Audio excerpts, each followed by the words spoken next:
चलिए आज का हम लोग सेशन शुरू करते हैं। कहा जा रहा था कि हमने शत्रुग्रह ग्रह नहीं के करते। शत्रु ग्रह नहीं कराए। चलिए सबसे सही है। पहले हम शुरुआत करते हैं बृहस्पति से। देखिए, बृहस्पति के तीन ग्रह शत्रु मान, ये बड़े काम आएगा आपको जब हम मित्र और शत्रु को समझ जाते हैं। तो कुंडली का फलादेश करते समय और लाल किताब के सूत्रों को हम बहुत डीपली समझने लग जाते हैं। इसकी जो टेक्निक्स आएगी कि जब हम ये देखते हैं कि कौन सा ग्रह किस भाव में बैठने से कौन सा दूसरा ग्रह खराब हो जाता है, तो वो हमें ये टेक्निक यहीं से मिलेगी, शत्रु ग्रहों से। जैसे बृहस्पति के तीन ग्रह शत्रु, राहु, बुध और शुक्र।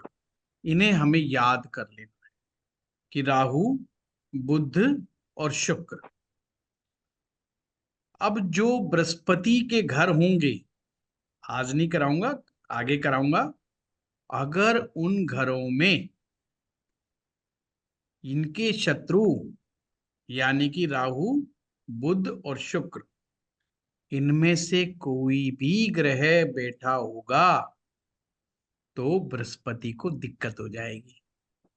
तो बृहस्पति को डेंट लग जाएगा, बृहस्पति ऑटोमेटिक कमजोर हो जाएगा, चाहे वो कहीं पर किसी भी अवस्था में क्यों ना बैठा हो। यहां तक कि बृहस्पति यदि उच्च अवस्था का भी बैठा है तो भी, और उसके शत्रु ग्रह उसके घर में बैठे हैं तो कमजोर हो जाएगा। ये इसी प्रकार से है जैसे कि आपके घर में कोई आपका दुश्मन शक्तिशाली होकर के शक्ति के साथ में आपके घर पर कब्जा कर ले। आप घर से आउट, वो घर के इन।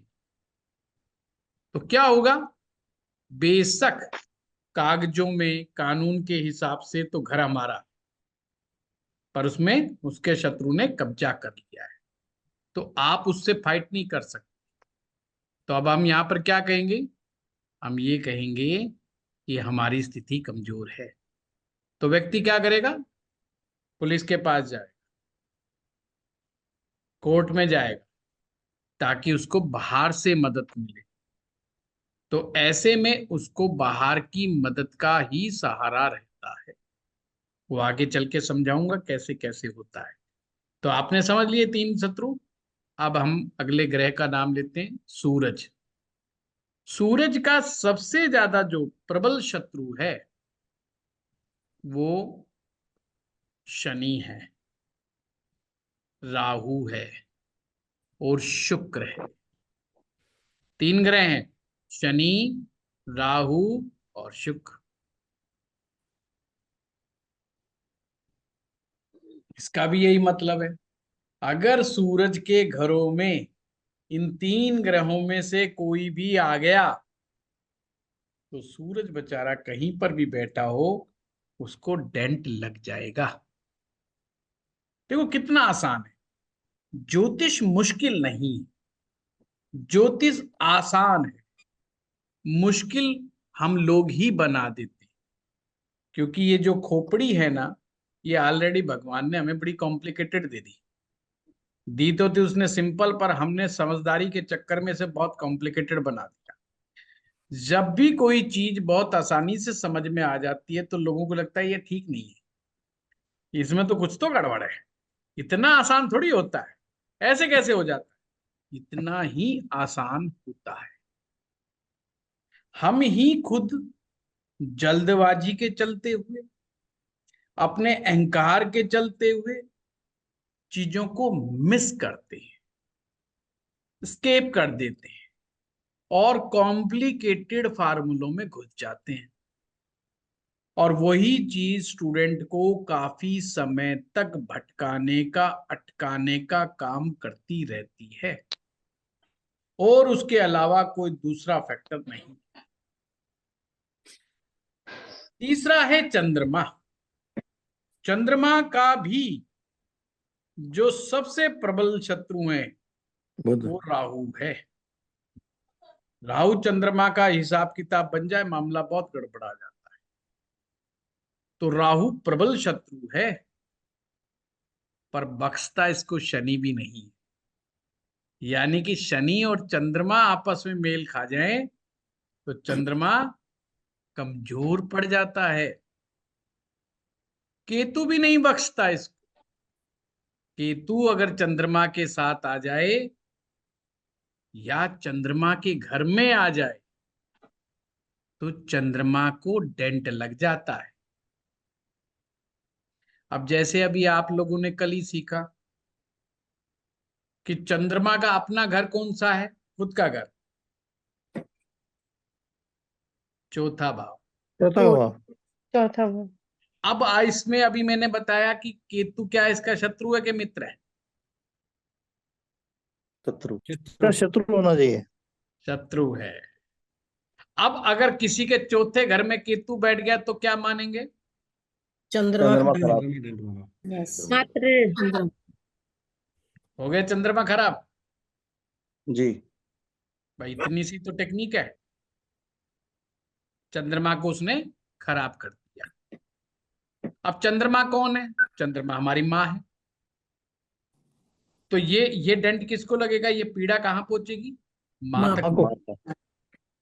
माँ पीड़ा का एक कारण बने। माँ खुद भी शरीर के रूप में भुगतेगी और पुत्र को भी उस प्रेम में, उस बंधन में, उसमें कहीं ना कहीं कमियां महसूस की।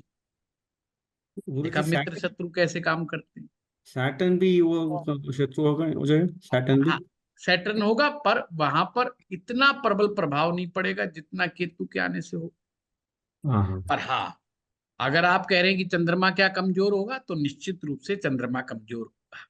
चाहे राहु बैठ जाए चौथे में, चाहे शनि बैठ जाए चौथे में, चाहे केतु बैठ जाए चौथे में, चंद्रमा को डेंट लग जाए। अब वैसे तो चंद्रमा को देखने की और भी विधियां बताई जाएंगी लाल किताब में कि कैसे देखा जाता है चंद्रमा कमजोर है कि नहीं। तो ये भी तरीका है। एक एक चीज की कई कई टेक्निक्स हो सकती हैं। देवेंद्र जी, डांट लग रही है देवेंद्र जी को। सब म्यूट रखा करें, खोलने पर ही खोलें, नहीं तो घर की बातें हमें पता लग जाएंगी। ठीक नहीं है ये बात। चलिए, धन्यवाद। बुध से भी लगता है सर। है जी। बुध से भी परेशानी होती है चंद्रमा को। बुध उसका प्रबल शत्रु है, पर चौथे घर में बैठने से नहीं होता। तो इसलिए हमने उसको उस कैटेगरी को अलग से रखा है। अभी हमने ऐसे समझना है कि जिनको हम शत्रु मान रहे हैं अगर वो उनके घर में बैठ जाएंगे तो मामला गड़बड़ हो जाएगा। जैसे एक एग्जांपल और देते हैं कि भाई लगन स्थान में सूरज उच्च के हो जाते हैं, हमने सीखा। अब इसके शत्रु हमने 3 बता दिए। अब मान लो हमने राहु को ले लिया। अब किसी व्यक्ति का राहु पहले घर में चला गया तो सिंपल केस कि राहु चला गया है तो डेंट किसको लगेगा? सूरज को लगेगा। तो सूरज को अपने आप पीड़ा मिल जाएगी। आप चाहे सूरज कुंडली में कहीं भी बैठा हो। आज की क्लास से ही आप अपने ग्रह को ये पकड़ लोगे कि किसको डेंट लगा है, किसको चोट लग गई, किसके भर किसके घर में शत्रु बैठा है, इसे पकड़ लोगे। अब चलो राहु को हटा देते हैं, हम शनि को बिठा देते हैं। अब शनि पहले भाव में बैठ गया। जैसे ही शनि भाव में पहले भाव में बैठे, आपने मानना है कि यहाँ पर सूरज भी पिट गया। बैठा शनि है, सूरज पिट गया। ये है लाल किताब की ब्यूटी। उसने लगन के स्वामी कहाँ बैठा है, पंचम का स्वामी कहाँ बैठा है, उन चीजों से आपको हटा दिया। पर कितनी कामयाब और कितनी एडवांस टेक्निक दे दी हम लोग कि जो, और बहुत सालों तक लोग इसको समझ ही नहीं पाए और वो किताबों में ही रट्टा मारते रह गए। इस तरीके से यहां से कर लो, अपने आप चीज निकल जाएगी। गुरु जी राहु चौथे घर में हो तो चंद्रमा को डेंट लगता है। हाँ बिल्कुल, चंद्रमा को डेंट लगेगा, चौथे भाव को डेंट नहीं लगता। चंद्रमा को लग जाता है। उसने चौथा भाव का मतलब है जमीन जायदाद, प्रॉपर्टी, कंफर्ट्स, लग्जरी। इस मामले में राहु तंग नहीं करता। चौथे में राहु हो तो इस मैटर में वो कहता है भाई मैं इस मामले में छेड़छाड़ नहीं करूंगा तुम्हारे साथ। चौथा भाव जमीन देता है 2, एक की जगह 10 दो, मुझे कोई दिक्कत नहीं। का गाड़ी एक की जगह 4 दो, मुझे कोई दिक्कत नहीं। वो उसको कुछ नहीं कहता। पर वो चंद्रमा को पीड़ा मारता है। चंद्रमा की पीड़ा क्या है? मन की पीड़ा, माँ की पीड़ा। मन की पीड़ा, माँ की पीड़ा। या तो खुद मन से पीड़ित रहेगा या माँ बेचारी किसी तरीके से दुखी रहेगी। मानसिक रूप से माँ को भी कष्ट रहेगा। पॉइंट समझे आप? तो तो घर में अगर चंद्रमा हो तो मदर को तकलीफ होती है? चंद्रमा नहीं, मनीष जी अपने प्रश्न पर ध्यान दीजिए। आपने कहा राहु चौथे में हो तो क्या चंद्रमा को डेंट लगेगा? तो मैंने कहा यस लगेगा। फिर मैंने कहा राहु चौथे भाव में क्या चीज को नहीं रोकता? वो है मेटलिस्टिक चीजें, उनको नहीं रोकता। It will affect only living things, Guruji. It will affect only living things. Non-living things, it will not affect. हाँ हाँ, ये नॉन लिविंग चीज को प्रॉब्लम में नहीं डालता है राहु चौथे में, बट लिविंग चीज को प्रॉब्लम में डालता है। It लिविंग is हमारा मन है, हमारी mother. It is applicable to all the enemy planets. It is applicable to all the नहीं, cases. Different All the, different है। डिफरेंट, इसीलिए मैं डिफरेंट डिफरेंट बात कर रहा हूँ आप लोगों से। in case of Sun also, Saturn will affect only living things, but not non-living things. Is it like that? हाँ, वो भी मैं लास्ट में समझाऊंगा। पहले आप ये समझ लो, लगता है मैंने जल्दबाजी कर दी। आप Okay, लोग sorry, कुछ sorry. मुझसे भी 10 कदम आगे भाग गए कूद करके। No, sorry, sorry, अभी यहीं sorry, टिके Guruji. रहो। गुरुजी हैं? Sorry, एक Guruji. Sorry, Guruji. क्वेश्चन। हाँ बताइए। अगर चौथे घर में, जैसे अभी हमने डिस्कस करा, सूरज, अगर वो पहले घर में शनि राहु या शुक्र, या चौथे घर में राहु शनि या केतु, ये सारे अपने कारक भाव से माँ को इफेक्ट करेंगे और the effect will be the same. तो मीर जी पहले तो अपने यहाँ ये कारक भाव नहीं बोलना। अभी अच्छा। तो हमने अभी ये पढ़ाई करी है हमने कि ग्रह का अपना खुद का घर कहाँ है। हाँ जी। चंद्रमा का खुद का घर चौथा। 4th हाउस है, हाँ जी। और उसका दुश्मन चौथे में आ गया तो वो क्या करेगा, अभी अपना ये डिस्कशन है। Okay, good. पहला घर खुद सूरज का है, वो मैं बताऊंगा आगे चल करके जब मैं भाव बताऊंगा। वहां पे उसका शत्रु आएगा, शनि आ गया लगन पे। शनि खुद तो नीच का हुआ सो हुआ, क्योंकि पहले भाव में लाल किताब काल पुरुष की कुंडली के अनुसार चलती है। तो लाल किताब के अनुसार शनि नीच का हो गया पहले भाव में। अब वो बात दूसरी कह रहा है, वो कह रहा है वो तो नीच का हुआ सो हुआ, पर उसने नीच का होते होते सूरज को भी डेंट मार दिया। अब बेशक सूरज बैठा है किसी व्यक्ति का अच्छे भाव में, पॉइंट समझे, तो वो उसको चोट लगी है। तो लाल किताब में जरूरी नहीं कि डायरेक्ट संबंध बनेगा तो ही बात बनेगी। यहाँ इनडायरेक्ट ग्रहों की ताकत देखने की टेक्निक है इस लाल किताब। तो वो हम पूरी कुंडली को अभी कंक्लूड नहीं करेंगे। अभी हमने सिर्फ इतना समझना है, किसी भी ग्रह के घर में अगर उसका शत्रु चला जाएगा तो वो दिक्कत करेगा। एक एग्जांपल और ले लेते हैं आपको समझाने के लिए। हमने ये भी सीखा है कि नवम भाव का स्वामी बृहस्पति है। अब नवम भाव में उसके शत्रु, हमने क्या बताया, बृहस्पति के 3 शत्रु बता दिए।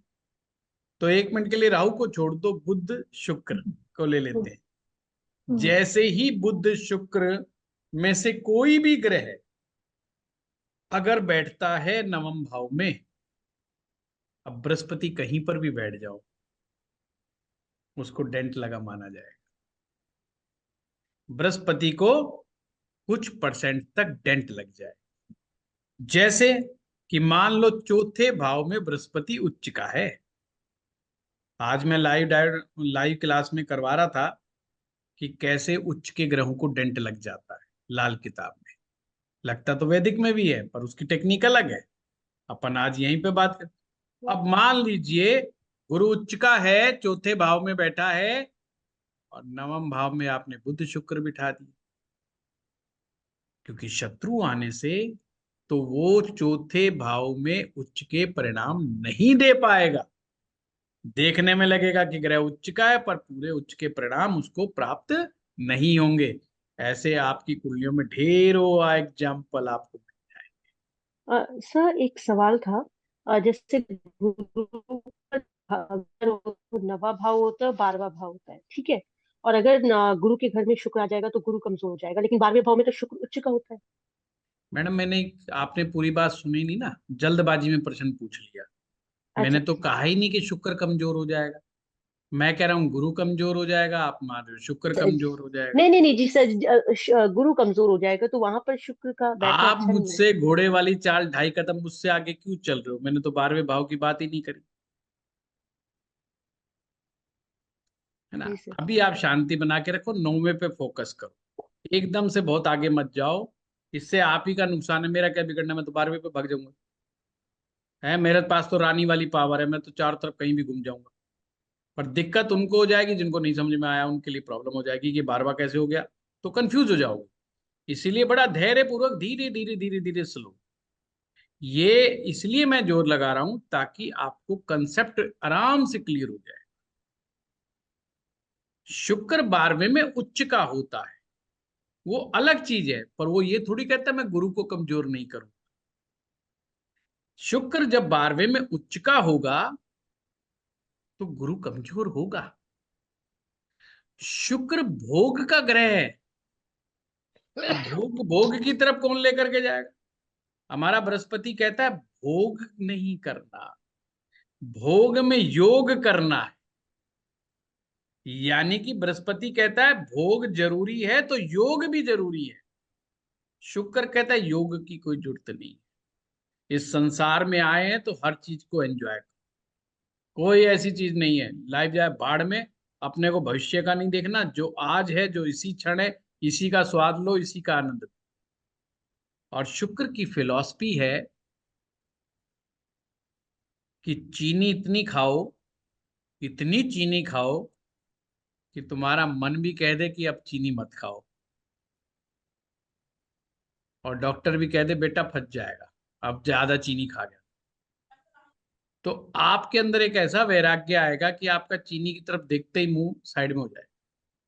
जिन लोगों के हलवाई की दुकान है या जिनके घर के पड़ोस में हलवाई है, वो मिठाई को देखते उधर मुंह पीछे कर लेते हैं, क्योंकि दिन में वो 10 बार दर्शन करते हैं मिठाई के।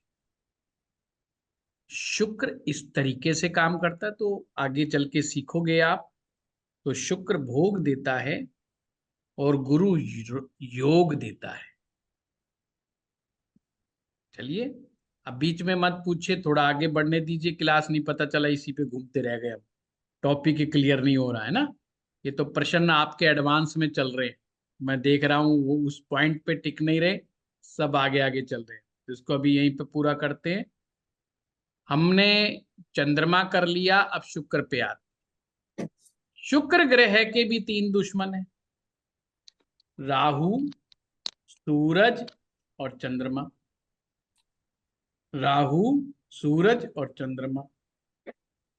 अब हमने सीखा कि कुंडली में 7वां भाव जहां पे तुला राशि होती है वो शुक्र का घर है।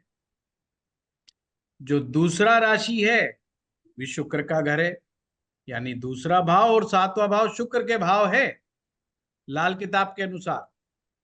अब इन दोनों भावों में इनके ये जो 3 शत्रु हैं, सूरज, चंद्रमा और राहु, कोई भी अगर आके बैठ जाएगा तो शुक्र को डेंट लग जाएगा। और शुक्र को लाल किताब में स्त्री कहा है, औरत कहा है, वुमेन कहा है। तो इसलिए लाल किताब ने कहा ये स्त्री श्राप है, स्त्री का श्राप लगा है, क्योंकि शुक्र के घर में उसके 3 शत्रु ग्रह थे, वो तीनों के तीनों एंटर कर गए। ये इस तरीके से चलता है। तो जिसकी कुंडली में भी सूरज, चंद्र या राहु में से कोई भी दूसरे भाव में बैठा हो या 7वें भाव में बैठा हो, वो स्त्री श्राप बनेगा। पर वो आगे कराऊंगा श्राप। अभी तो ये समझिए कि शुक्र को डेंट लग गया। और लाल किताब में शुक्र को डेंट लगने का मतलब है रिलेशनशिप में कहीं ना कहीं डेंट है। जोड़ तो जुड़ा हुआ है, जोड़ जुड़ा हुआ है, पर फेविकोल का मजबूत जोड़ नहीं है, उसमें कहीं ना कहीं डेंट है। सर यानी कि रिलेशनशिप, पति पत्नी का मन नहीं मिल रहा है, साथ चल रहा है पर मन नहीं मिल रहा, ये प्रॉब्लम आती है, क्योंकि शुक्र डिस्टर्ब हो गया। तो आगे चलेंगे तो कराएंगे।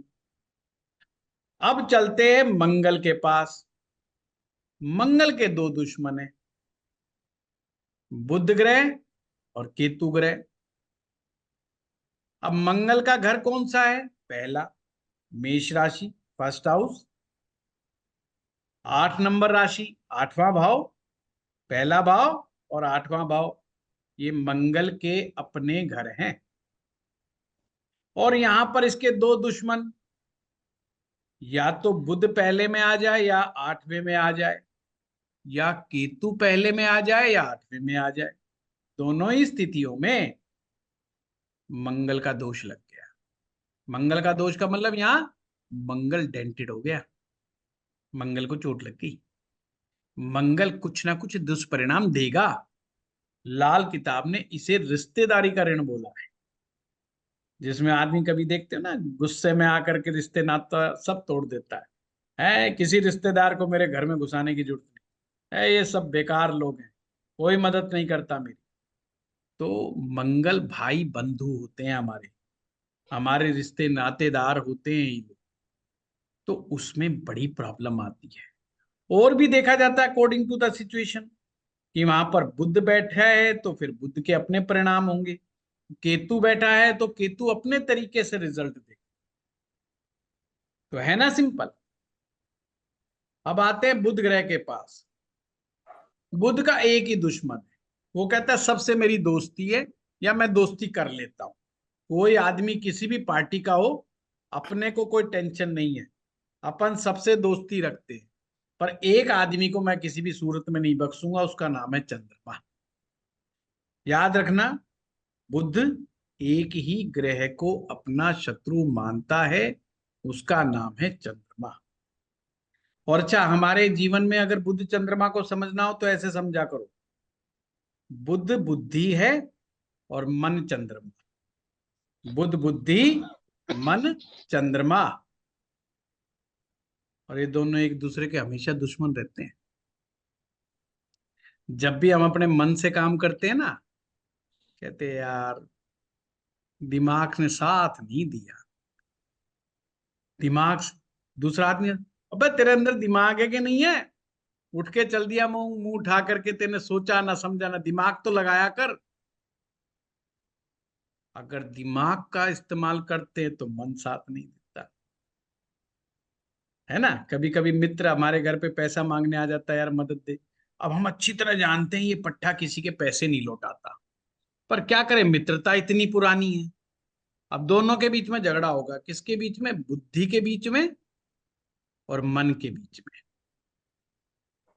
बुद्धि कहेगी मन को बिल्कुल मत मान, क्योंकि ये आदमी पैसा नहीं लौटाएगा, ये सरासर झूठ बोल रहा है। क्योंकि बुद्धि तो बहुत प्रैक्टिकल है, वो इधर दाएं बाएं की चीजों में नहीं पड़ती, तो टोटल डाटाबेस रिजल्ट देती है, पास्ट लाइफ का डाटा निकाल देती है कि इसने कब कब किस किस का पैसा नहीं दिया, एकदम जहन में आ जाएगा आप। और बुद्ध कहेगा भाई नेट रिजल्ट ये 10 लोगों से पैसा लिया था, आज तक किसी को नहीं लौटाया, तो तेरा कहां से लौटाएगा। पर मन कहता है नहीं नहीं यार, कुछ भी कहे, मेरा दोस्त है, लौटा तो देगा, मुझे लौटा देगा, सबको बेशक ना लौटाए। यही बुद्धि और मन का झगड़ा है। लाल किताब ने इसे बुद्धि और मन का झगड़ा बोला है। Guruji, moon, for moon, Mercury is enemy. For moon, it's ulta. Mercury moon को एनिमी मानता है। Moon, Mercury को मरकरी, मरकरी ऐसे समझो, मरकरी मून को एनिमी मानता है। मरकरी समझता है I am so practical, I am so calculative, I have scientific approach, I have a logic. But moon have no logic, no scientific approach, only and only believe in the emotions, love and relationship. Mercury don't believe in relationship. Mercury don't believe in emotions. Mercury believe only in science and logic. वो data base काम करता है। आपके साथ उसका क्या relation है, वो पिछले 1 साल में तुरंत मैसेज करेगा ब्रेन की, हाँ श्रीवास्तव साहब के साथ हमने जब जब इनके साथ पैसे का व्यवहार किया, इन्होंने तुरंत पैसा दिया है। तो वो कहेगा नहीं नहीं श्रीवास्तव साहब क्या है, ट्रूली पर्सन है, तो इनके साथ आप आगे आगे बढ़ सकते हो। बट अगर श्रीवास्तव साहब नहीं दे रहे हैं तो ब्रेन कहेगा नहीं स्टॉप इट, इसको आगे नहीं बढ़ाना, क्योंकि वो नहीं देते। That's it. बट मन कहेगा नहीं यार श्रीवास्तव साहब रिक्वेस्ट कर रहा है, नहीं नहीं यार पिछली बार नहीं दिया पर इस बार जरूर देगा। वो इमोशन से काम करता है ना, मून इज इमोशंस। तो that's a fight between emotions and intelligence. अब इसमें मुद्दा ये नहीं है कि which one is better, both are better but in different different situations. अगर हम रिलेशनशिप में हैं तो मून की बात सुनिए, और अगर हम बिजनेस में, व्यापार में, प्रैक्टिकल लाइफ में हैं तो मरकरी की बात सुनिए। Simple game. तो according to win win situation है, बट मरकरी मून को अपना शत्रु मानता है। Guruji, my question was moon. For moon, Mercury is it enemy? For moon. पहला फोर्थ हाउस में, फोर्थ हाउस। मैं छोटी सी स्टोरी सुना देता हूं, उससे आपको समझ में आ जाएगा ये हुआ क्या, बुद्ध का जन्म कैसे हुआ।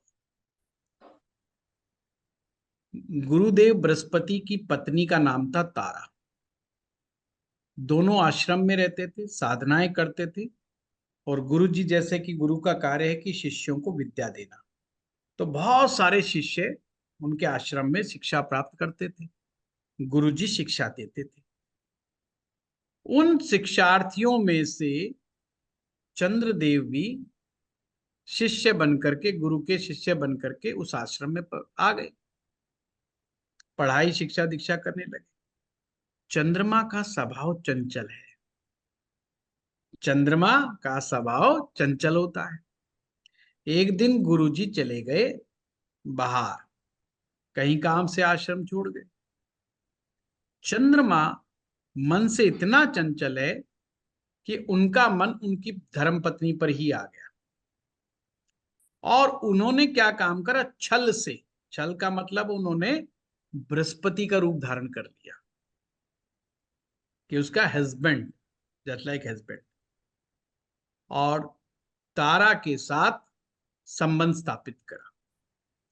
तारा को भी इस चीज का एहसास हो गया, और चंद्रमा इस कार्य को करने के बाद, अब ये हो गया, पहले उस समय ये उस तरह के कार्य तो नहीं होते थे, बट अबॉर्शन वगैरह का हिसाब नहीं था, बट कहने का मतलब तारा बिकम प्रेग्नेंट।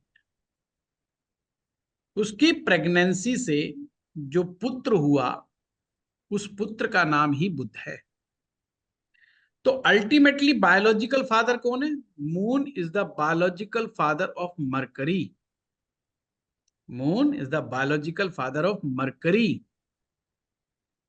अब जो बृहस्पति होते हैं उनको तुरंत पता लग जाता है कि ये घटना हो गई, और वो आते हैं और बड़ा नाराज होते हैं, बड़ा वो करते हैं, और वो अपनी पत्नी से भी नाराज हो जाते हैं और चंद्रमा से भी नाराज हो जाते हैं। चंद्रमा को कहते तू यहाँ से भग जा आश्रम से, और ये वो सलाप शुरू वो सब बातें होती हैं।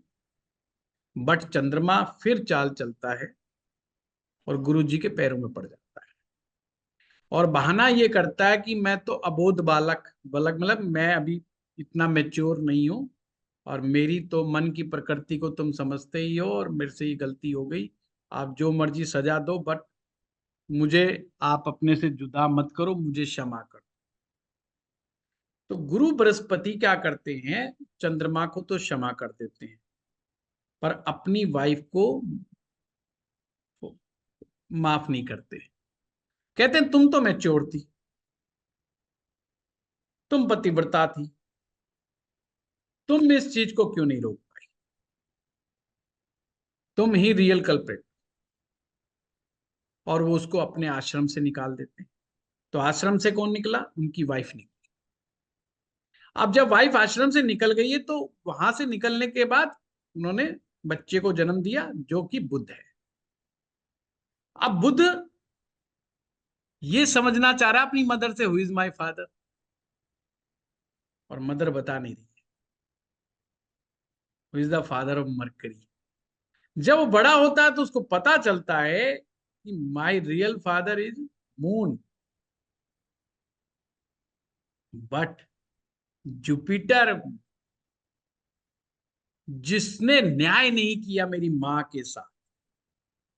अब बुद्ध को क्या लग रहा है कि मेरी मां के साथ तो अन्याय हो गया, गड़बड़ मून ने करी है और मां निकली मेरी मां है। उसकी बेइज्जती हुई, उसका अपमान हुआ, उसकी घर गृहस्थी बिगड़ गई, उसका सब कुछ बिगड़ गया, उसका घर संसार बिगड़ गया। किसके कारण बिगड़ा? मून के कारण। और जो मून के पास जब मरकरी जाता है और कहता है यू आर माई फादर, अब मून को तो पता था yes I am your father, but वो कहता है मुझे अपनाओ। वो कहता नहीं नहीं, तुझे अपनाऊंगा तो भाई गुरुजी कहेंगे अच्छा ये तो गेम खेल रहा था, तू तो दूर ही रह भाई, मैं तेरे को नहीं अपना सकता, आई कांट एक्सेप्ट यू। जो कहते मेरे बाप ने भी मुझे नहीं अपनाया, बृहस्पति मुझे माफ नहीं, मुझे अंदर नहीं प्रवेश करने देता है, तो मेरा कसूर क्या है? मेरा तो कोई कसूर ही नहीं है, मुझे तो मेरा पिता ही नहीं मिला, और जो रियल फादर है वो मुझे एक्सेप्ट नहीं कर रहा है। तो वो सारी कहानी का निचोड़ ये निकालता है नेट सेल में कि real culprit is a moon. तो मरकरी हमेशा मून को ही कल्प्रिट मानता है, इसीलिए वो उसका दुश्मन है। But moon knows very well कि ही इज माई सन, इसलिए वो एनिमी नहीं रखता। वो एक्सेप्ट नहीं करता बट एनिमिटी नहीं रखता। इसलिए मन कभी बुद्धि के साथ एनिमिटी। सर जैसे कभी कभी आपका मन होता है कि यार मैं बहुत बढ़िया गाड़ी ले लूं और मेरा बजट 6 लाख रुपए का है, पर जो है 10 लाख की गाड़ी पे मन आ रहा है, 10 लाख की गाड़ी। पर जब वो मार्केट में जाता है थोड़ी देर बाद में समझ जाता है कि 6 लाख मच बेटर, 10 लाख मत खर्च कर। तो मून मान जाता है, अच्छा चल मत कर, नेक्स्ट टाइम देखेंगे 10 लाख की गाड़ी, अब की बार नहीं करते, वो मान जाएगा। मरकरी नहीं मानता है अगर उसने मन में अड़चन आ। ये यानी कि मून मरकरी से एनिमिटी नहीं रखता, बट मरकरी मून से एनिमिटी रखता है। ये है क्लियर, क्लियर कट। चलो सर इसमें डिसीजन मेकिंग पावर में कोई प्रॉब्लम तो नहीं आती है फिर? Thank you. आएगी ना, जब दोनों जने झगड़ा किए तो डिसीजन कहते हैं ना, कंफ्यूज हो गए हम, जो लोग ना हम कंफ्यूज रहते हैं, कंफ्यूज वही तो रहेगा जिसकी बुद्धि कुछ कहती है मन कुछ कहता है, जब तो आदमी कंफ्यूज होता है। हाँ मेरे साथ होता है, इसीलिए मैंने देखो पूछा। एक चीज काम करेगी ना तो फिर तो मामला या तो आर हो या पार हो।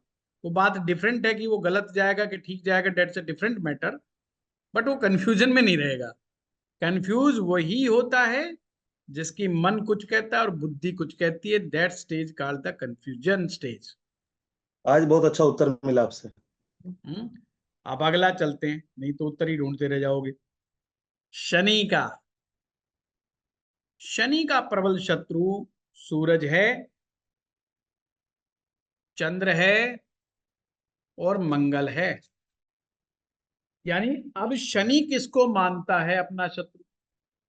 सूरज को, मंगल को, सूरज को मंगल को अपना प्रबल शत्रु मानता है, और साथ में चंद्रमा को। अब हमारे पास शनि का भाव कौन सा है कुंडली में? 10वां, 11वां।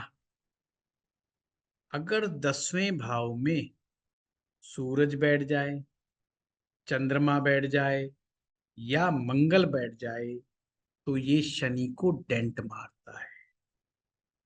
शनि को डेंट कैसे मारता है समझना पड़ेगा। शनि धैर्य का कारक, शनि पेशेंस का कारक। जिन लोगों की कुंडली में 10वें या 11वें भाव में सूरज, चंद्रमा और मंगल में से कोई भी बैठा होगा उसमें पेशेंस का भाव, हमेशा जल्दबाजी में फटाफट तुरंत काम होना चाहिए, उसके अनुकूल काम नहीं हुआ तुरंत नाराज हो जाएगा, पेशेंस खो बैठेगा और झगड़ा हो जाएगा काम कई का, है ना। देखो कितना सिंपल है शत्रुओं से। और यहीं पर लाल किताब कहती है जालिमाना ऋण बन गया, इसे जालिमाना ऋण कहते हैं।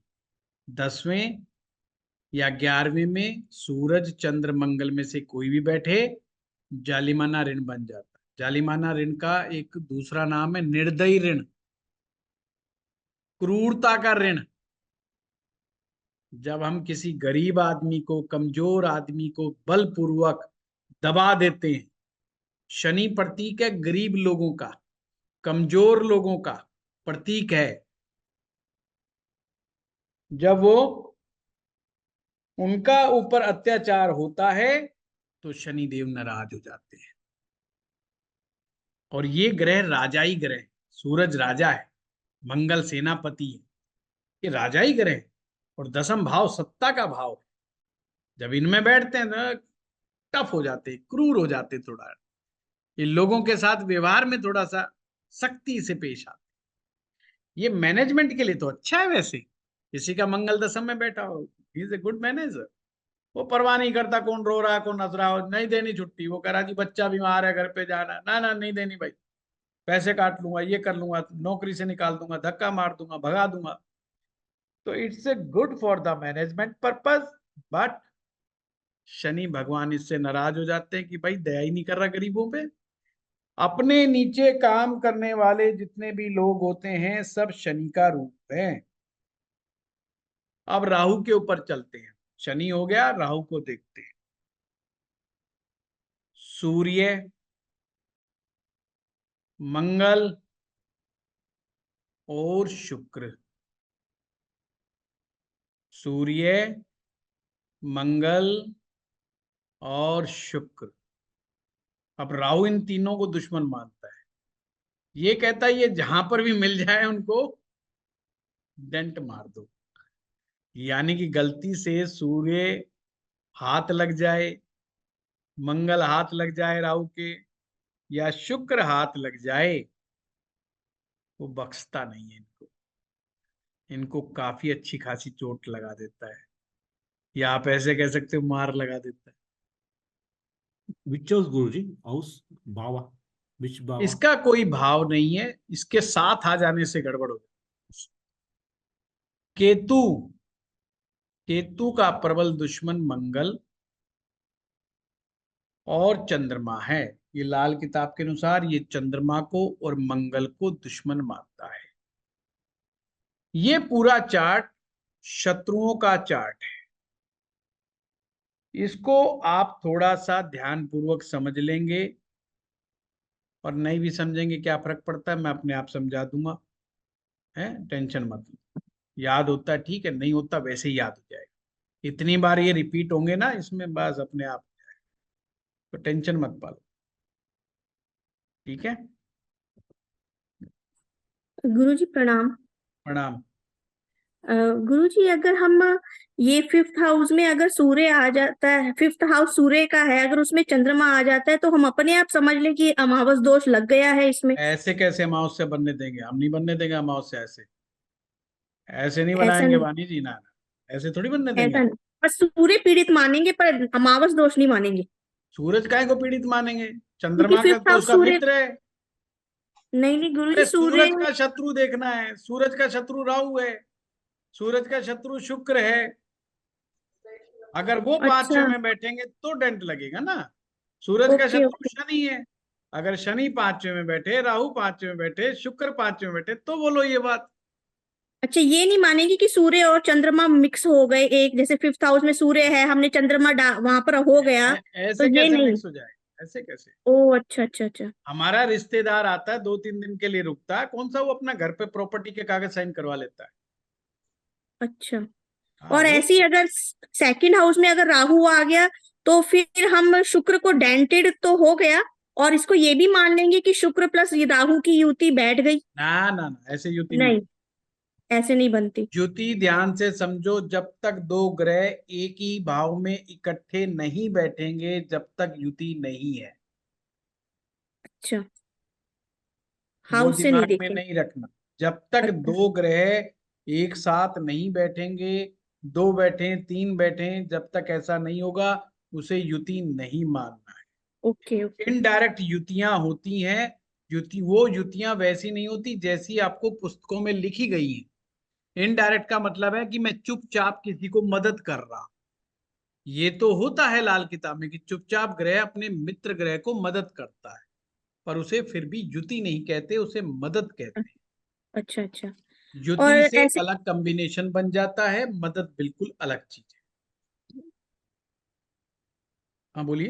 अच्छा, और टेंथ में अगर सूर्य आ जाता है या 11th में चंद्रमा आ जाता है तो शनि पीड़ित हो जाता है, वो अब पर ये हम फिर भी युति नहीं कहलाएंगे इसको हम, नहीं कि सूर्य शनि मिल गया या चंद्र शनि मिल गया, ऐसा नहीं। और नहीं सर गुरुजी, जो आपने अभी एक कहानी बताई गुरु और चंद्रमा की, तो क्या इसका मतलब तो फिर गुरु और चंद्रमा इतने अच्छे फ्रेंड तो नहीं माने जाएंगे, पर वो कह देते हैं कि गुरु चंद्रमा गज केसरी हो, क्योंकि धोखा तो दिया है ना चंद्रमा ने गुरुजी को, गुरु ग्रह को। मुद्दा मुद्दा ये, दोनों ने बैठ के ऑन द टेबल हिसाब तो सेट कर लिया ना, दोनों की फ्रेंडशिप हो गई, अब टेंशन खत्म। अच्छा, भाई ना गुरु तो मतलब वो चंद्र अपने दिल से निकाल दिया उन्होंने चंद्रमा माफ कर दिया। समझे ही नहीं। चंद्रमा कहता है यू आर माई गुरु, और हाँ, तुम तो गुरु रहोगे मेरे लिए, पहले भी रेस्पेक्टेबल थे, आज भी रेस्पेक्टेबल ही रहो। तो चंद्रमा की साइड गुरु। अब तो गुरु ने था, गुरु ने उसको क्षमा कर, माफ कर दिया, ये कहकर मतलब गुरु को उसका लॉजिक समझ में आ गया। धोखा तो पर दिया ना उसने। वाणी जी, इस बहस में हम पर क्यों पड़े? अच्छा अपने को तो लॉजिक से मतलब है ना। अब बताओ मैं इस बात की क्या करूं? अब महिला के लिए कोई बात कह दूंगा तो महिलाएं नाराज, पुरुषों के लिए कह दूंगा पुरुष नाराज, मैं क्यों अपनी क्लास खराब करूं? अब दोनों में आपस में अंडरस्टैंडिंग हो गई तो हो गई, अब तब मैं क्या कर सकता हूँ उसमें? अच्छा, अभी के लिए इतना ही समझ लो, दोनों में अंडरस्टैंडिंग अच्छी होगी। ठीक है, मतलब ना धन्यवाद। गुरु चंद्रमा को शत्रु मानता, ना चंद्रमा गुरु को शत्रु मानता, तो उसे मित्र माना। तो मित्र ही की तरह व्यवहार करेंगे तो अपने को ज्योतिष आ जाएगा। हमने इस चक्कर में पड़े रहे कि इसमें तारा का कसूर था कि चंद्रमा का कसूर था या बृहस्पति का कसूर था, तो बड़ा गोल गोल घूम जाएगा। तो वो अपने को चक्करों में नहीं पड़ना, क्योंकि एवरीवन गुरुजी, हैज जस्टिफिकेशंस। हर घटना के पीछे का जस्टिफिकेशन है। यूं तो कोई किसी का मर्डर भी करता है ना, तो उसके पास एक जस्टिफिकेशन होता है कि मैंने क्यों मारा। और हम्म। कानून कौन सा उसका जस्टिफिकेशन मान लेता है? कानून ऐसे मानने लगा तो हर चोर के पास जस्टिफिकेशन है। सारे चोर मिलकर के मोदी साहब के खिलाफ नारे लगा रहे होते कि हमें भी रोजगार दो। कोई टाइम फिक्स करो 2 घंटे का, 3 घंटे का, कि रात के समय दिन के समय हम भी चोरी कर सके, जब हमें ना रोका जाए। और उस समय हम जब चोरी करें तो पुलिस हमारे ऊपर कार्रवाई ना करे। अगर एक चोर इतने बजे से इतने बजे तक किसी के घर में घुसेगा तो उसके ऊपर कोई केस ना लगे, क्योंकि ये हमारा रोजगार है, और रोजगार तो जन्मसिद्ध अधिकार है। अब आप निष्पक्ष भाव से सोचो, बताओ उनका क्या रोजगार नहीं है बेचारों का? वो बस में चढ़ते हैं, कितनी ट्रेनिंग लेते हैं, इतने प्यार से सफाई से कटिंग करते हैं आपके जेब की, कानों कान, मतलब जिसकी कट गई उसे भी नहीं पता। वो बाद में समझ में आएगा, हो गया है, जब हाथ डालेगा, अरे गुरुजी एक बाप रे सवाल हो था। गया। कितना रिफाइन कट लेके चलते हैं, कितनी गजब की ट्रेनिंग होती है उन लोगों की। तो उनका भी तो बेचारों की रोजी रोटी है, वो भी भगवान को, माँ काली को प्रणाम करके चलते हैं, काला टिक्का लगा के चलते हैं कि भगवान कोई आंख का अंधा, कान का बहरा कोई मिले, है, लगा रहे बतियाते रहे। कोई पति पत्नी झगड़ा करते हुए मिल जाए, पति पत्नी से झगड़ रहा होगा, वो इतनी देर में बड़े प्यार से साफ कर रहा होगा जेब, है। पत्नी कहेगी ले लो आज मजे, तुम मुझसे लड़ रहे थे ना इसलिए जेब कटी, है। हो गया अच्छा, मेरे ससुराल से बुलाए होंगे तुमने, है। तो देखो वो कोई जस्टिफिकेशन नहीं है। कानून इन सब बातों को नहीं मानता।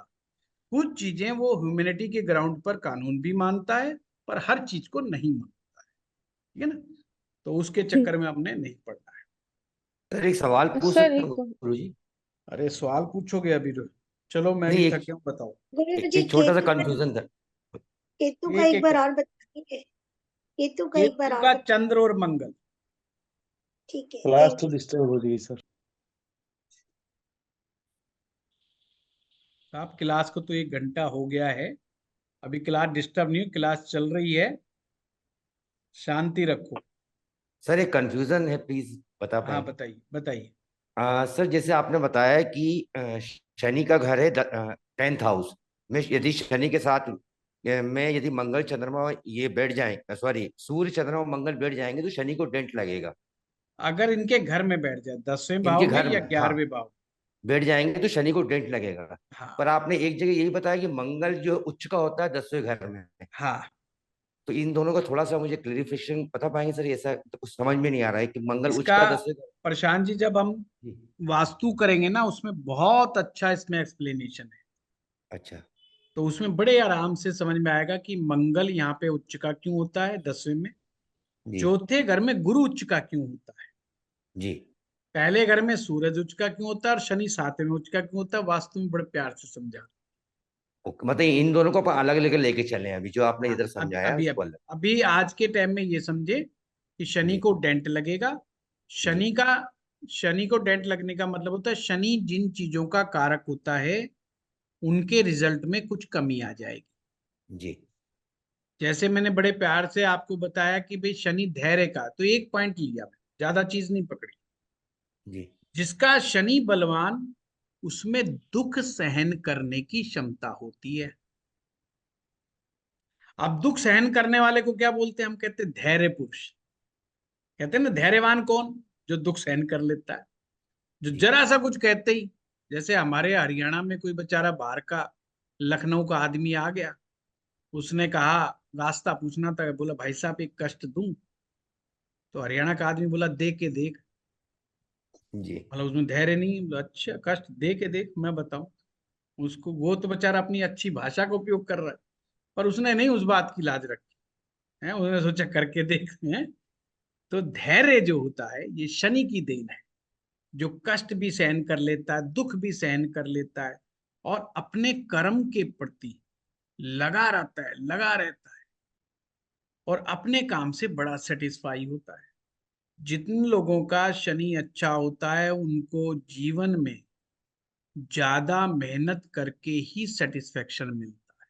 आप उन्हें कितना मर्जी स्मार्ट वर्क समझा लो, उन्हें समझ में नहीं आएगा। जब तक वो खुद अपने हाथ से काम नहीं कर लेंगे, जी। जब तक उनको किसी दूसरे के काम पे भरोसा ही नहीं होगा। जबकि ये मंगल सूरज 10वें में आ जाए, चंद्रमा दूसरे में आ जाए, ये दूसरों से काम करवा के खुश है, खुद करके राजी। जी। इसीलिए इनको मैनेजर कहा गया है यहाँ। दे आर गुड मैनेजर, क्योंकि मैनेजर का काम ये है कि वो स्मार्ट वर्क को समझे और दूसरों से काम कराए। दूसरों से काम कैसे लेना, इस बात की कला को जानते हैं। तो ये डिफरेंस है। ठीक सर, थैंक यू, धन्यवाद।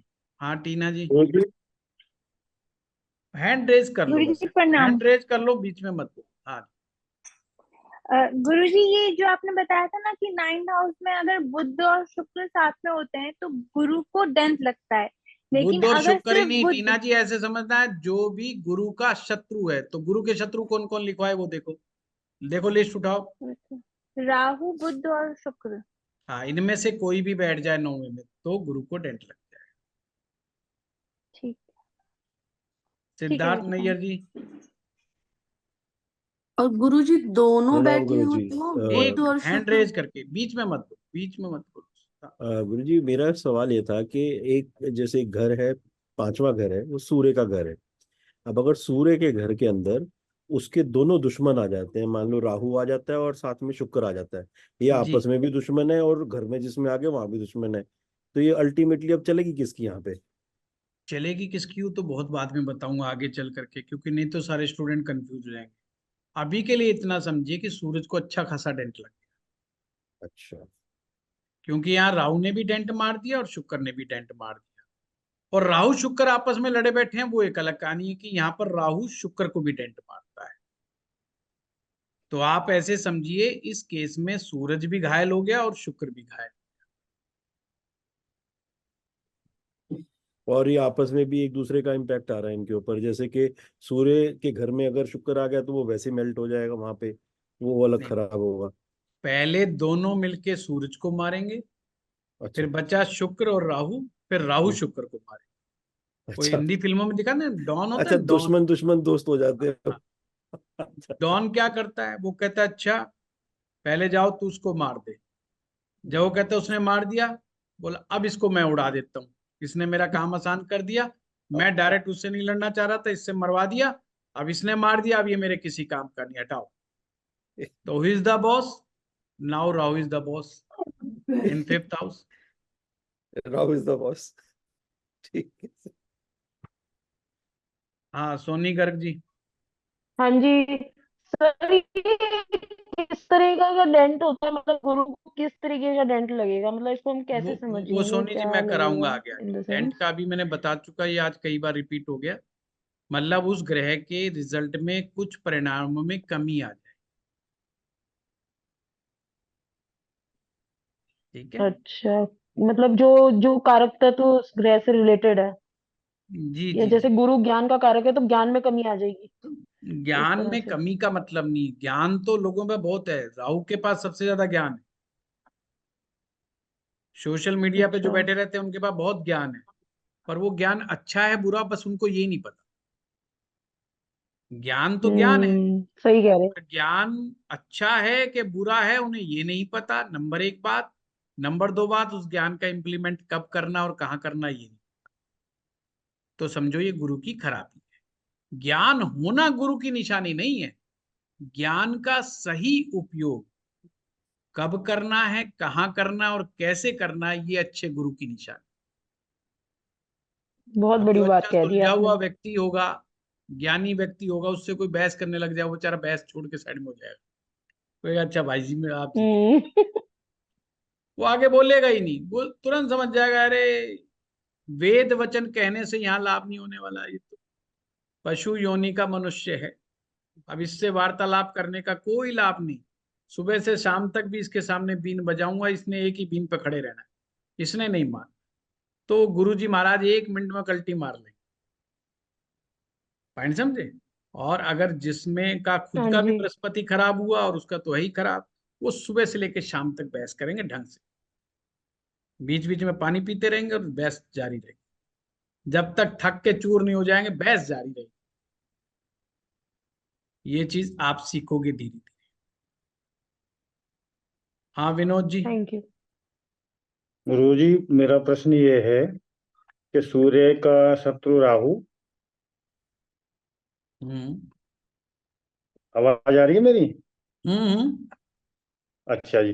सूर्य का शत्रु राहु, और जी। आपने यहाँ राहु का शत्रु सूर्य लिखा है, बताया है। हाँ हाँ जी ऐसे बृहस्पति का शत्रु राहु, तो राहु जी। का शत्रु बृहस्पति क्यों नहीं लिखा है? मेरा हाँ सवाल ये है। आपने शुक्र वो लिखाया है, मंगल हाँ लिखाया है। वो होता नहीं ना विनोद जी। जैसे मैंने चंद्रमा को बुध, बुध का जो शत्रु चंद्रमा को लिखवा दिया हाँ जी। है ना, पर चंद्रमा के बारे में क्या लिखवा, पढ़ो। हाँ, चंद्रमा बुध से शत्रुता नहीं करता है। बस बस ऐसे ही हर की कहानी है, तो हर एक की अपनी अलग अलग कहानी, इसलिए इस लिस्ट को सामने रख लो 2-4 दिन के लिए, हाँ बस जी, हाँ जी। फिर दिमाग में बैठ जाए। तो मतलब बृहस्पति से राहु शत्रुता करेगा, लेकिन राहु से बृहस्पति शत्रुता नहीं करेंगे। हाँ जैसे हमारे यहाँ कहते हैं ना, पुत्र कुपुत्र होए बतेरे, मात होत न कुमाता। बेटा माँ से शत्रुता रख सकता है, पर माँ बेटे से शत्रुता नहीं कर सकती। नहीं कर सकती है। फंस गई ना, ठीक। सिचुएशन फंस गई। हाँ माँ जी, हाँ जी। हमेशा सोचेगी कि मेरे बेटे का कहीं ना कहीं भला हो गया। एक जी। मूवीज आई थी जिसमें उसका बेटा डॉन बन जाता है एक माँ का, जब उस बेटे का एनकाउंटर करने के लिए पुलिस चारों तरफ उसे घेरती है, तो माँ जो है माफी मांगने के लिए आती है पुलिस वाले से, उसके पैरों में पड़ जाती है कि इसको बख्श दे। तो वो कहता है भाई जी। ये तो क्रिमिनल है, हार्ड कोर क्रिमिनल। तो एक ही बात कहती है भाई मैं क्या करूं, मैं सारी बात इंस्पेक्टर साहब तुम्हारी बिल्कुल ठीक है, जो तुम कह रहे हो मैं कह ही नहीं रही तुम गलत हो, पर ये मन तो नहीं मान रहा माँ का, मैं क्या करूं मुझे समझ में नहीं। जी। बोला तू क्या चाहती, बोला भाई एक बार छोड़ दे इसको, मैं इसको समझा लूंगी। तो वो कहता है कि तू आज तक नहीं समझा भाई, अब क्या समझा लेगी तू। तो ये फिल्म का संवाद है, तो ये हाँ जी। वही चंद्रमा का संवाद है, ये समझ लो एक माँ का कि माँ उस बेटे से आज भी मोह बांध के बैठी है, जो ये मानती है he is a hardcore criminal और वो समाज के लिए फिट नहीं है, वो ये भी जानती है, फिर जी भी उसके बचने की दुआ कर रही है कि किसी तरह आज पुलिस की गोली से बच जाए बस। बच जाए। ऐसे ही ग्रहों में भी मित्रता शत्रुता का भाव होता है। ठीक है, एक पुराण है, मुझे याद नहीं आ रहा, उसमें इन सब ग्रहों की स्टोरी है। अचानक से याद नहीं आ रहा, नहीं आएगा तो जरूर बताऊंगा मैं, उसमें आपको बहुत क्लैरिटी आएगी। Guruji, is Mars and Venus are they friends or enemy? Mars and Venus. वो अभी It नहीं should be करेंगे, not अभी नहीं written. करेंगे श्रीवास्तव साहब, अभी नहीं करेंगे उसको, है ना। आज की लिस्ट पे ही काम करना, Okay. नहीं तो सब घूम जाएंगे कि ये कहाँ से आ गया। Because nothing, it is not specified anywhere.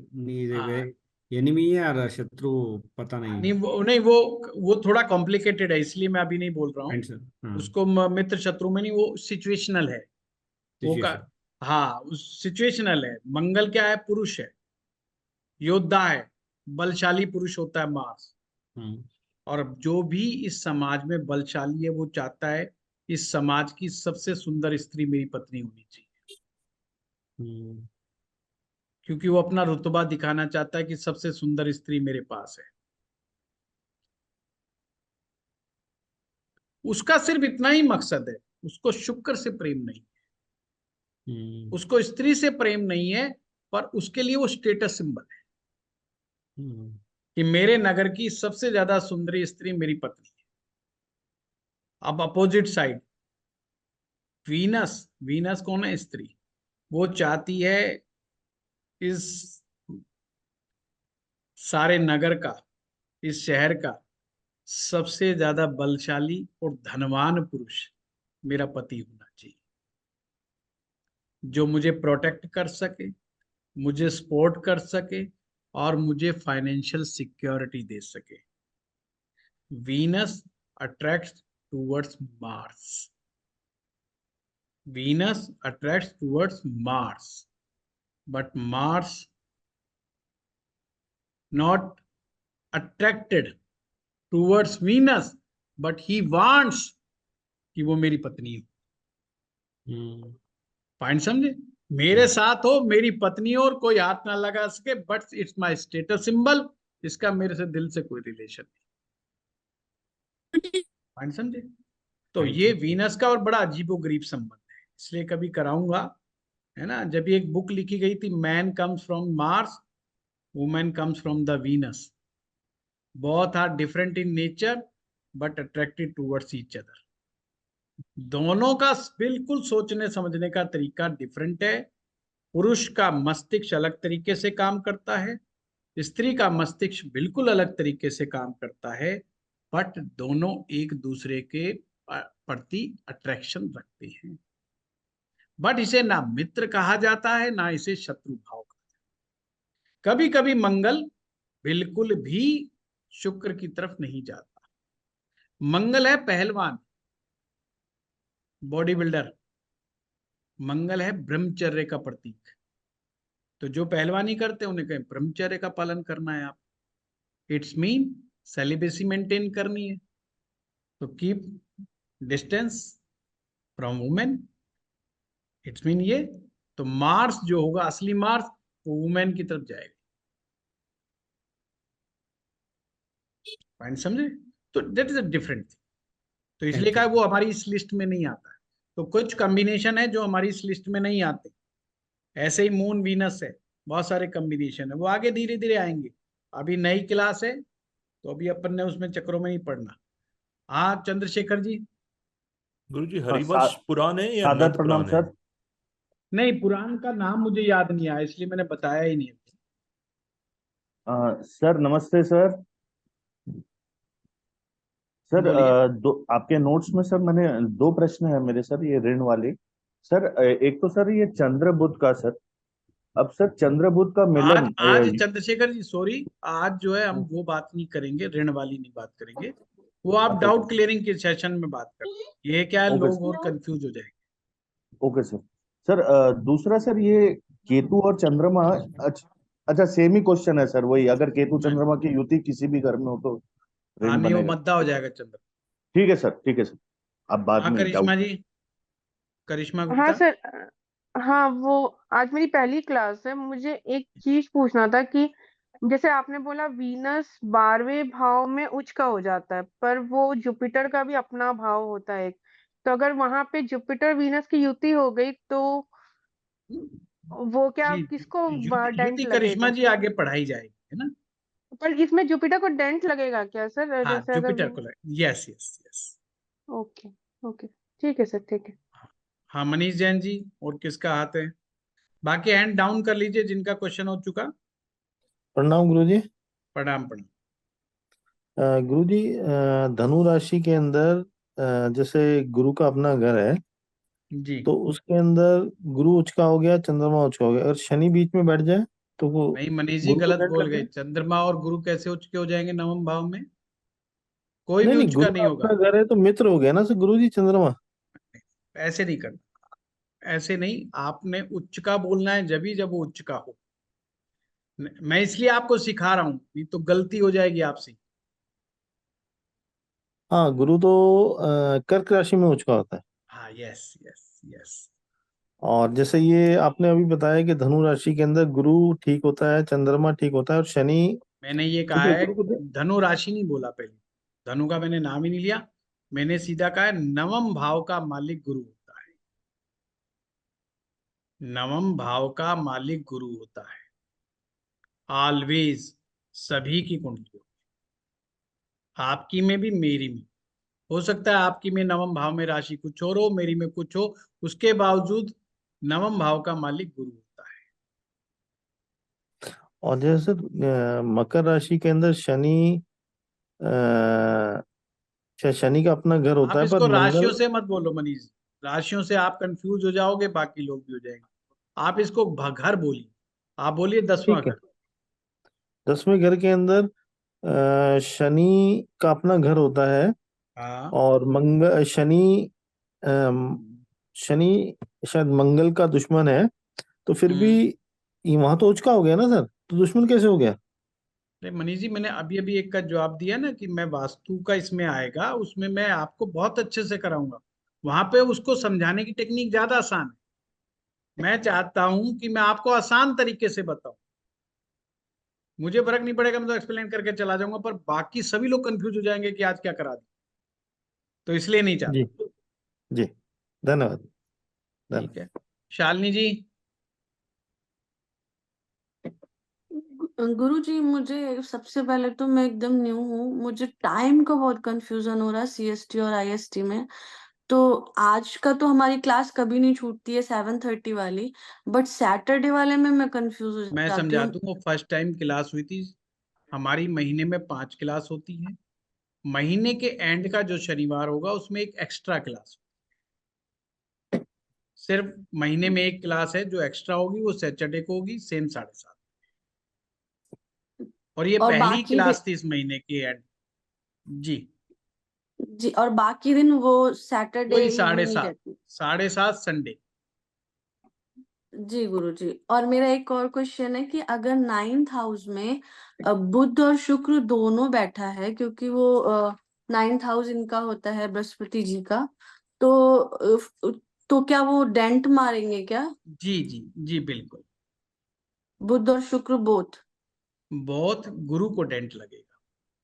गुरु को डेंट लगेगा, और शुक्र भी होगा तो भी गुरु को ही डेंट लगेगा। जी जी। जी धन्यवाद। हाँ ठीक। प्रतिका जी। राम राम सर, थैंक यू। जी सर मैंने काफी क्लासेस में आपके ये मतलब अभी जो भी क्लासेस हैं उसमें हर बार आप मेंशन करते हो कि वीनस इज स्त्री, वीनस इज वाइफ, वीनस अच्छा हो तो ब्यूटी है, लग्जरी है। और अभी आप थोड़ा देर पहले summary just asked the question कि एंड आपने बोला कि Mars is the man, okay. But मैं ये समझना चाह रही हूँ कि जब अगर वीनस अच्छा होता है तो हर बार एग्जाम्पल ये दिया जाता है कि in a man's life, Venus being good means or represents good luxury, beauty, and all of that. How is this in a women's life? मतलब तो उसमें उसका इसका मतलब ये हो गया कि अगर उसकी लाइफ में मार्स अच्छा है, उच्च का है, then it is the same with her.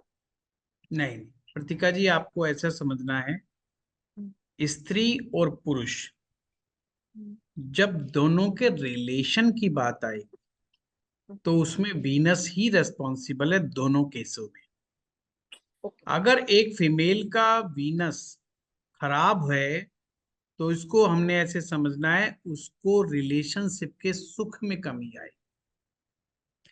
Relationship का सुख का मतलब क्या है?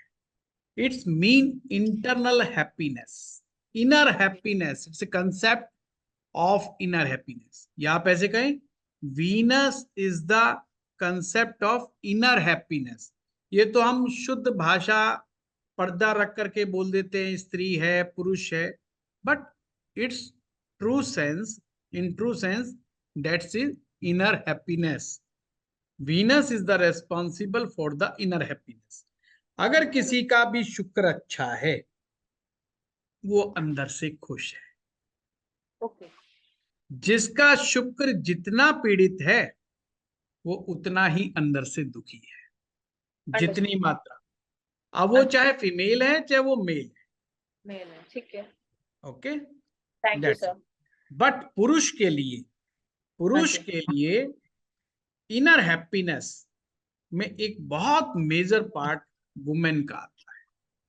वीनस। अगर उसे अपने मनपसंद वुमेन मिल गई तो वो वैसे ही खुश है।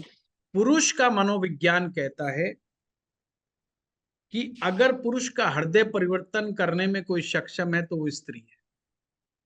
दुनिया की कोई दूसरी ताकत उसको नहीं बदल सकती। एक स्त्री के पास ही उसकी ताकत है कि जो उसके हृदय को परिवर्तित कर सकती है। गुंडे से गुंडा, बड़े से बड़ा मवाली, बड़े से बड़ा डकैत पिघल सकता है तो स्त्री के प्रेम में पिघल सकता है। अदरवाइज वो किसी के बात नहीं सुने, ना पुलिस से माने, ना बंदूक से माने, ना मौत से माने, वो नहीं मानने, पर एक स्त्री उसको पिघला सकती है। ये है कंसेप्ट हमारे किताबों का कि मैन जो है उसके लिए वीनस एक यानी उसकी इनर हैप्पीनेस, जो उसके इनरनेस को टच करने में कामयाब हो जाता है तो वो ही वीनस है। बट वुमेन के लिए वो मैटर नहीं करता कि पुरुष मैटर नहीं है इस मैटर में फॉर इनर हैप्पीनेस। एक वुमेन विदाउट मैन भी इनर हैप्पीनेस को अचीव कर सकता है। बट इसीलिए हमारे यहाँ पर जो है वुमेन को, जो सन्यासी पुरुष होते हैं, वो माँ के रूप में, बहन के रूप में, देवी के रूप में पूजा करते हैं, क्योंकि बिना वुमेन के पुरुष के जीवन में हैप्पीनेस हो ही नहीं सकती। वुमेन किसी ना किसी रूप में होनी चाहिए, चाहे माँ के रूप में, चाहे प्रेमिका के रूप में, चाहे बहन के रूप में। अगर किसी पुरुष के जीवन में फीमेल नहीं है तो वैसे ही इनर हैप्पीनेस गया। Understood, thank you sir. Okay, हाँ, और कौन रह गया? संध्या जी। सर ये चीज मुझे बताओ, शुक्र राहु का मित्र या कि केतु का मित्र, किसका मित्र है? ये दुश्मन लिखवाया है संध्या जी मैंने। शुक्र के दोनों ही दुश्मन है? शुक्र का दुश्मन जो है 3 ग्रह लिखवाए हैं, सूरज, चंद्रमा और राहु। ओके। जब लिखवाए हैं तो इसका मतलब अगर ये साथ आ जाएगा तो गड़बड़ करेंगे ना। ओके, ठीक है, बस ये क्वेश्चन था, मुझे कंफ्यूजन हो रहा था थोड़ा सा। हाँ हाँ, वाणी जी आपका कोई क्वेश्चन है? हाँ जी सर। सर एक कल का है। कल आपने सर बहुत बड़ी बात बताई कि ज्योतिष में भक्ति ही निचोड़ है, आपको पता चलेगा 5-7 साल के बाद, आपने बोला। तो सर इसका मतलब ये आप कहना चाह रहे हो कि अगर हमारा चंद्रमा बलवान है, मतलब हमारा मन बलवान होगा या मन मजबूत होगा, तो हमें ग्रहों नक्षत्रों हमें नड़ेंगे नहीं, हमें प्रॉब्लम नहीं करेंगे, या भक्ति के द्वारा हम उस जो हमारी एक जो हम जिससे हम डरते हैं, ग्रहों की युति से, ग्रहों से, नक्षत्र से, तो वो हम हेमखेम उससे निकल जाएंगे अगर हम अपना मन मजबूत रखेंगे, अपना मतलब मन को हम भक्ति में विलीन करेंगे, या अपना ध्यान हम भगवान में लगा लेंगे। एक तो हम मन को कंट्रोल नहीं कर सकते, ये मन का स्वभाव है। डाइवर्ट कर सकते हैं। लाल किताब के अनुसार भक्ति के दो ग्रह हैं, एक सूरज और एक बृहस्पति। सूरज और बृहस्पति से ही भक्ति होती है। सूरज और गुरु ये मजबूत होंगे तो भक्ति देंगे। अच्छा। और हमने कहा अंतिम उद्देश्य भक्ति, अंतिम उद्देश्य भक्ति है। सद्मार्ग वहीं से निकले, भक्ति से, शरण में जाने से, शरणागति से। गीता में भगवान स्वयं अर्जुन को क्या कह रहे हैं? एक ही तो उपदेश दिया है।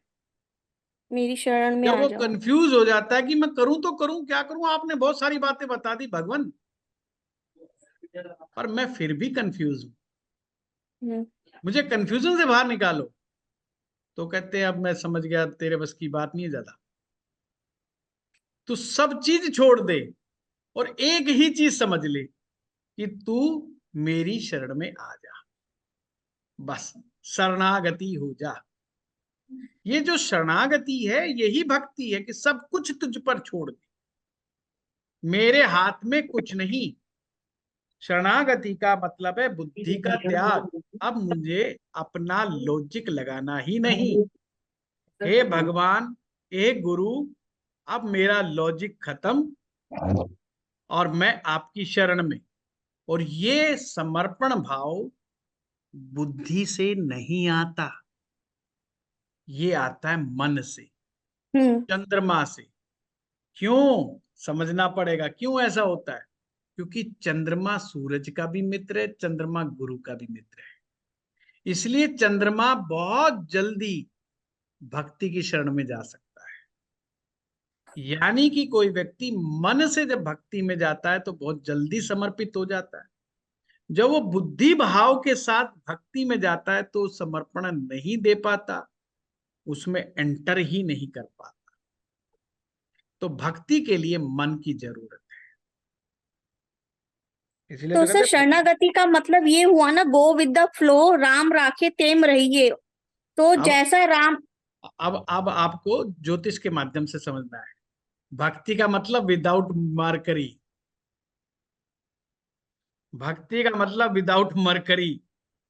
मरकरी क्या है? व्यापार, लेन देन, लॉजिक, ब्रेन, इंटेलिजेंस।